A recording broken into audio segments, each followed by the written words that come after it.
Sholat subuh adalah tolak ukur keimanan. Orang yang mengaku beriman tidak perlu sulit-sulit mengetahui kadar keimanannya. Ia cukup mengukurnya dengan sholat subuh untuk mengetahui apakah dirinya termasuk jujur dalam beriman ataukah berdusta. Apakah ia beriman di atas keikhlasan ataukah riya. Nabi SAW bersabda, batas antara kita dengan orang-orang munafik adalah menghadiri sholat isya dan subuh, sebab orang-orang munafik tidak sanggup menghadiri kedua sholat tersebut. Dalam riwayat lain berbunyi, sholat terberat bagi orang-orang munafik adalah sholat isya dan subuh. Padahal seandainya mereka mengetahui pahala pada kedua sholat tersebut, tentu mereka akan mendatanginya walaupun harus merangkak.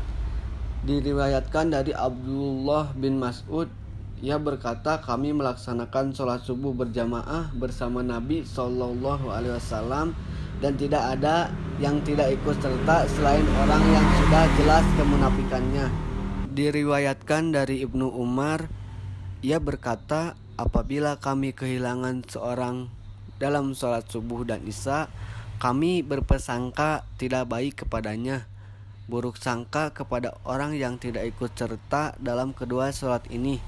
Tidak lain karena keduanya adalah tolak ukur kejujuran dan iman seseorang, dan barometer untuk mengukur sejauh mana keikhlasannya, sebab untuk selain dua sholat ini mudah saja dilakukan setiap orang, mengingat waktunya bertepatan dengan suasana beraktivitas dan terjaga. Sedangkan sholat subuh dan isya yang mampu memelihara pelaksanaannya secara berjamaah hanyalah orang-orang yang mantap dan jujur, yang tidak mengharap apapun selain kebaikan. Meskipun demikian, perlu diketahui ukuran keimanan yang dipakai kaum salafus sholih rahimahumullah bukan terbatas pada sholat subuh saja, tetapi ada ukuran yang lebih detail lagi.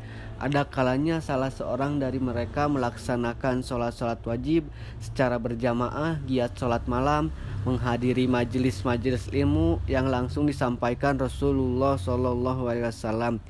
Tetapi ketika ia kembali ke rumahnya, lalu mencium istri misalnya, atau bercengkrama penuh cinta dengan anak-anaknya, mendorong seorang sahabat agung bernama Handolah pada suatu hari datang kepada Rasulullah.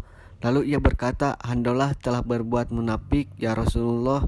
Nabi bertanya kepadanya, apakah kemunafikan Handolah yang kau maksud?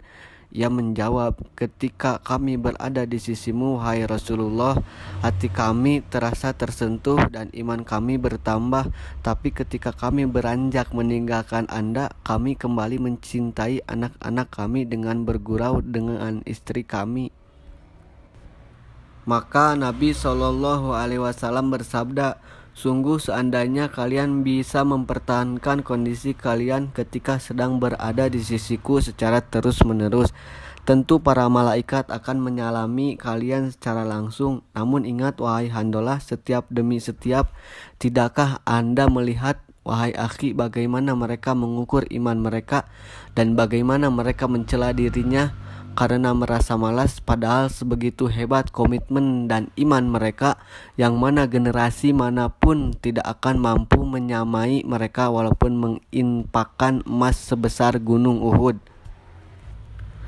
Adapun kita hari ini, mengapa orang-orang yang tidak melaksanakan sholat subuh naik pitam ketika sekedar mendengarkan kata-kata bahwa mereka adalah orang-orang munafik yang kronis kemunafikannya?